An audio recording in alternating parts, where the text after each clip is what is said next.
I think it was Michael Keaton that said that filmmaking is the ultimate team sport. Virtual production is even more so.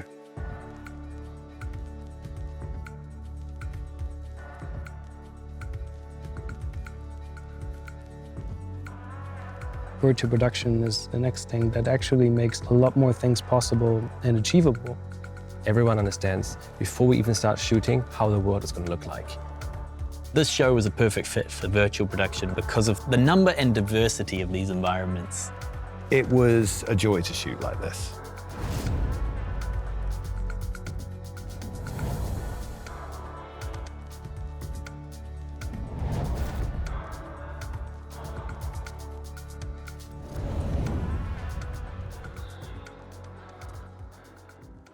When we received the scripts for the very first time, it was a very early pre-production stage.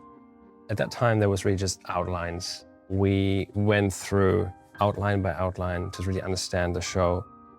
You could really feel the environment in front of your eyes, and it reminded us of the handcrafted feel that you get in Terry Gilliam's original. The show is incredibly diverse. Each episode was almost like a standalone series in itself. The world building, the environments and creatures. After getting the first glimpse of what is about to come, we started just looking at the key environments and then just trying to build little world-building documents. We started to draw pictures as we were going through the script. It's just what we were envisioning and seeing, and we needed to first understand, so what do you see, what do I see? And then we started speaking to people about what do they see, what's the production designer's idea for this. In the very first meetings, everyone had the same fear in their eyes of how to achieve this. The first thing we did is we went to the South Island, and Toby got into a helicopter and did a 2-week complete scout, actually shooting environments with multiple cameras mounted to the helicopter to get as much footage as we can, flying through glaciers and beaches and forests, just beautiful environments that we have in New Zealand. When the decision was made quite early on, before a lot of the departments were fully formed, it immediately changed how the entire production would move forward, because virtual production is really production. Finding the right partner that would carry right through the production was really important. And by that I mean concepting, post-phys, tech-phys, virtual production, right the way through to traditional VFX. We called up a lot of people, and one of them was Steve Jelly and Steve Griffith from Dimension said, we have a little project here in New Zealand and we want to figure out how we can achieve that. I quickly met Max and Toby, and luckily all of the things that we needed to do to operate as one unit were already in place. You know, Toby had gone out and shot all of this reference material around New Zealand, even the bits that we had to imagine. He was already thinking in terms of maquettes and miniatures and the feel of the original and how we were going to put that together. So we very, very quickly spun up a remote virtual art department. Once engaging with virtual production and building a stage, it means you're front-loading your entire VFX workflow. And you start building an asset team. You have your environment team starting the same day that an AD might start. So we had all these people fly in from all over the world, gathering in Wellington, New Zealand, in shipping containers, basically, building away assets, everything we need for the virtual screen. But it allowed the art department to be able to walk into those offices and vice versa and really inform each other of what we're doing and work together. An important element of this show was that we weren't siloed into a vendor position. We were really kind of pulled into the actual structure of the production. So we weren't pre-production or virtual production, we were just another part of production. Because the director and the DOP and basically the whole production embraced virtual production, we could synchronize our efforts, and once we were there and on set, that became almost second nature. If there was a question about a prop or a look, we could ask all the departments. So the script-to-screen approach was baked in from the start. We all knew what we were doing. We all knew that we needed to front-load the artwork because every week counts. And that's when you really need to create the engine to come up with the creative ideas and the execution. Like Toby said, virtual production is just production. Our production designer, Ra Vincent, worked with virtual production on past projects, which is a huge advantage because we would send suggestions for the set and vice versa, we'd get suggestions on our builds. And so that whole process became much more of one department rather than different fragments of departments trying to do their thing. We had one person that was basically replicating the traditional department head. So if that's props, that person would go into the props department and say, okay, what are you guys doing? Great. Can I scan it? Great. And they just did that autonomously. At the same time, we need to create leaves and forests and grass. So we could just walk over and look at how their trees are looking like. But instead of watering our plants, we had to adjust the color and go through a lot of iterations to get the exact color right. We would design something that should be outside a window, and we'd choose materials and textures. We'd then show them to the art department, and they would use those as reference for their own painting of the practical sets. Or vice versa, where they'd already painted the practical sets or objects. We'd scan them, bring them into our digital scenes, and that just helped everything sync up and be consistent. Now with virtual production and you're front-loading a lot of the work, you're also really dependent on storyboards and previs. So we quite quickly noticed that we need to actually hire our own storyboard artists, bring on a previs team, and really nail down a lot of the sequences, not just the ones that are involving creatures, but all the ones that are on the volume, to understand where are going to be our cameras, where do we really need to focus a lot of the attention to make sure that the cameras would always be trackable, a lot of tech vising, but also to just get everyone on the same page of what we're really building and explore when there's still time to explore. It's good to do it all at the same time because that informs the creatives that are writing it and maybe still in the process of writing the script, they understand themselves, the world better, or suddenly get an idea of something that they never had because now they're looking at what they always just had in their head. Virtual production, especially through visualization, early art departments, digital visualization, world building, it allows you to experiment in a way that's much, much more visually coherent than anything we've been able to do before. And that means you can travel down paths and explore them for a bit before you decide to do something else. It really gave us a tool of taking some of the scenes that are quite out there and present almost a version of that to the showrunners, to the director, and suddenly everyone felt a lot more at ease and understood what we have to shoot. We've been doing previs for a long time in this industry. This is something different. This is like, if you have a writer's room, then maybe this is the art room.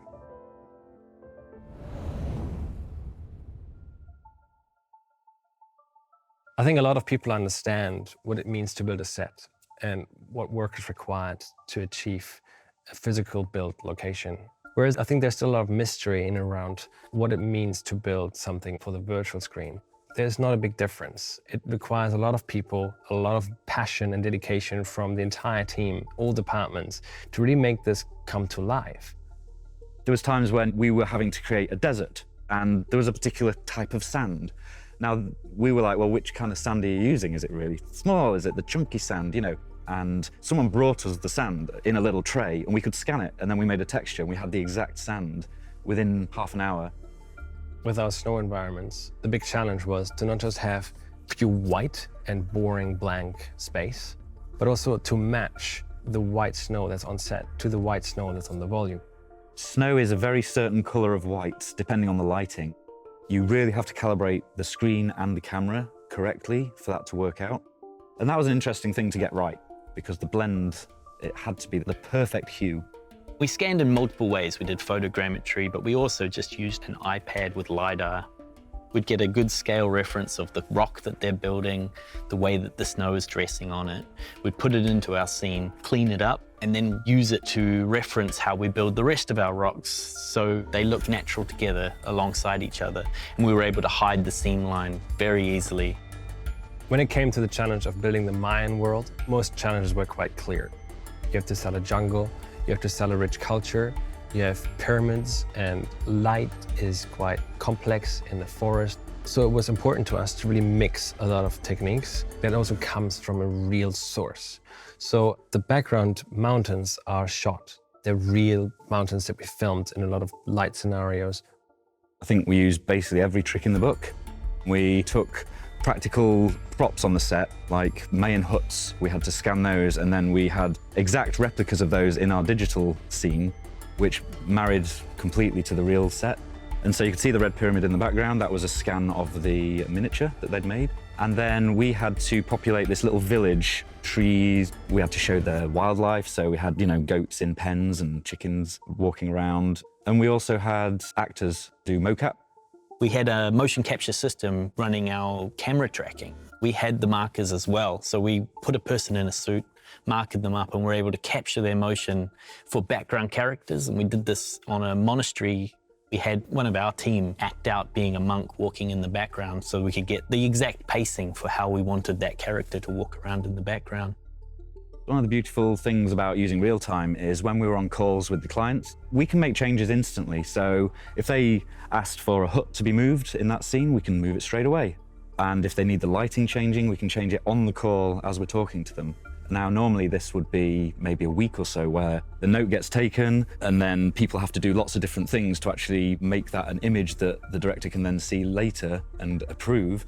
We could have it approved before the end of the call. We love to have a pre-light where we look through the lens. We've got our own similar camera body, so we can match color, tone, value. Otherwise, we need a day before pre-light where the DOP works to set their light levels. Dimension called it a pre-flight now, which I love.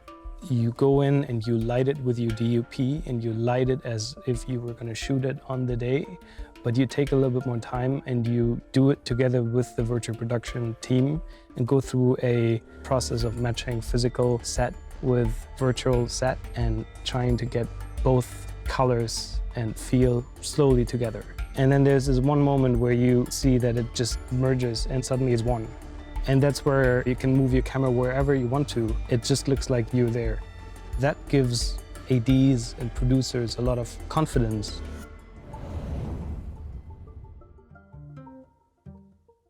One of the great things about having a virtual scene is you can do the scouting beforehand. So you can plan shots, you can try out camera angles. That was done extensively in this project, but one of the moments I really remember was when the director of photography asked if he could take the tracker off the camera, and he put it on his own head and walked around the scene, and he could see what he would see through the camera. So that was really interesting and exciting because he could really plan the shoot as he would if he was on location.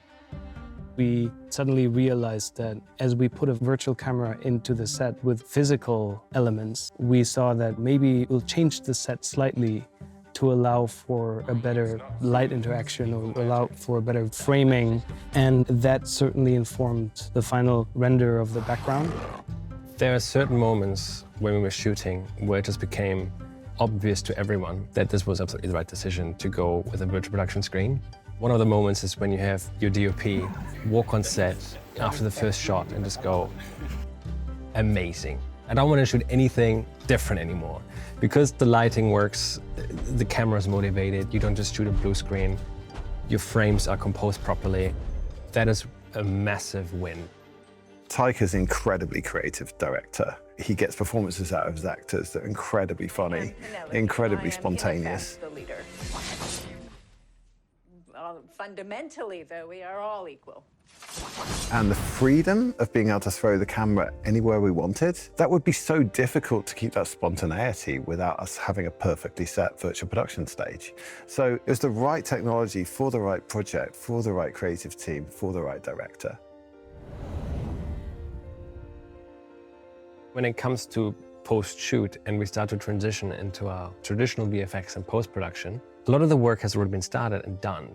Our environments have been already built for the volume in a very optimized way, so they can be live rendered, but they can now flow into the post-production pipeline, and we just need to add maybe additional details for the more involved CG shots.